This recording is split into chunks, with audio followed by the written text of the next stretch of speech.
26. aprīlī 1986. gadā 1:23 naktī no pasaules lielākās katastrofas šķira vien dažas sekundes.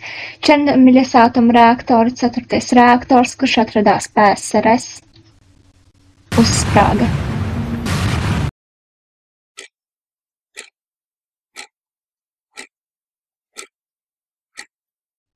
Ceturtā reaktora telpā stundu pirms katastrofas pieņēma visus lēmumus. Visas pasaules liktenis bija 3 cilvēku rokās. Leonīds Tortunovs, 26 gadi vecākais reaktora inženieris, viņa uzdevums bija kontrolēt reaktoru spēku. Aleksandrs Ekimovs, viņam bija kapteiņa loma. Anatolijs Ģatlovs tajā naktī bija atbildīgs par eksperimentu reaktorā. Viņš bija viens no visizcilākajiem kodolenerģijas inženieriem. Taču šeit bija vēl viena svarīga persona – 4. reaktors, kurš izgāja lielu pārbaudi un bija komunistiskās partijas lepnums un visizcilākais tehniskais sasniegums. Uz 26. aprīli notika reaktora pārbaude. Starp diviem galvenajiem inženieriem un Ģatlovu sacēlās strīds par spēka drošību, ar kuru drīkst sākt pārbaudi. Tajā naktī Černobiļa slēpa 2 liktenīgus noslēpumus. Kļūda reaktora konstrukcijā, par kuru inženieri pat nenojauta. Reaktors bija nestabils ar mazu spēka devu. Otrais – Ģatlova iecelšana par pārbaudes vadītāju. Tehnoloģija, kuru viņš tiesās izpildīt tajā naktī, atstāja lielu rētu viņa dzīvē. Ģatlovam un reaktoram vajadzēja notikt cīņai, kur uzvarētāju nebūs.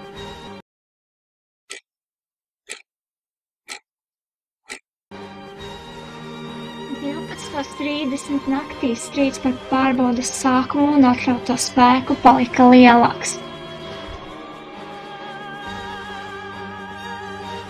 Atomenerģijas ministrija lika veikt šo pārbaudi, bet Ģatlovs apzinīgi neizpildīja dotās instrukcijas.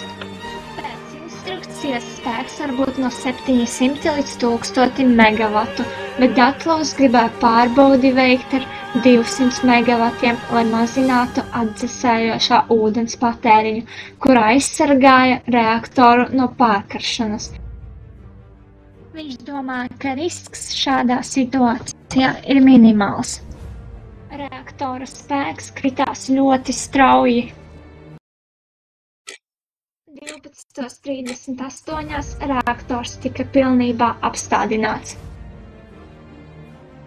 Ģatlovs pieņēma bīstamu lēmumu. Viņš atdeva pavēli darīt to, ko nedrīkstēja darīt nekādā gadījumā. Gatavošanās pārbaudei turpinājās.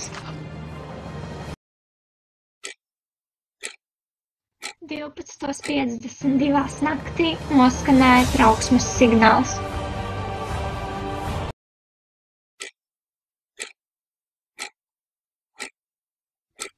1:03 naktī 4. reaktorā beidzās panika.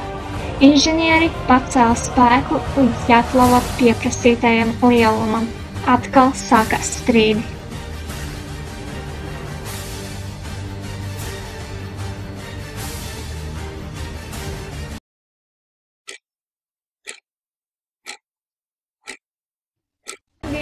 No 9 naktī atskanēja vēl viens trauksmes signāls. Nepietiek atdzesējošā ūdens, bet neviens inženieris netic, ka var notikt kas nopietns. Ģatlovs par spīti trauksmes signāliem dod pavēli uzsākt reaktora pārbaudi.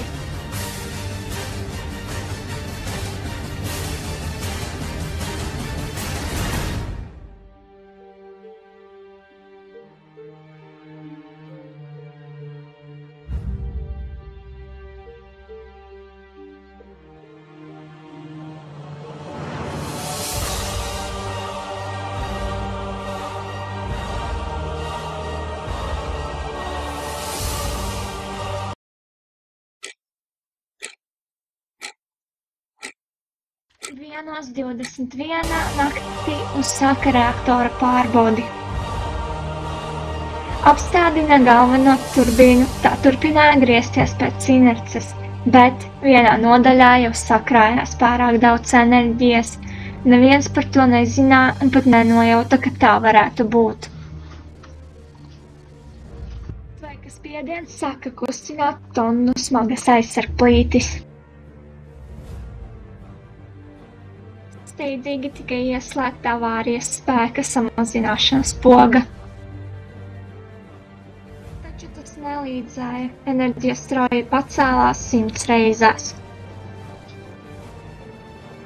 Reaktors pārvērtās par vulkānu, kas var uzsprāgt jebkurā mirklī. 1:23 naktī notika sprādziens.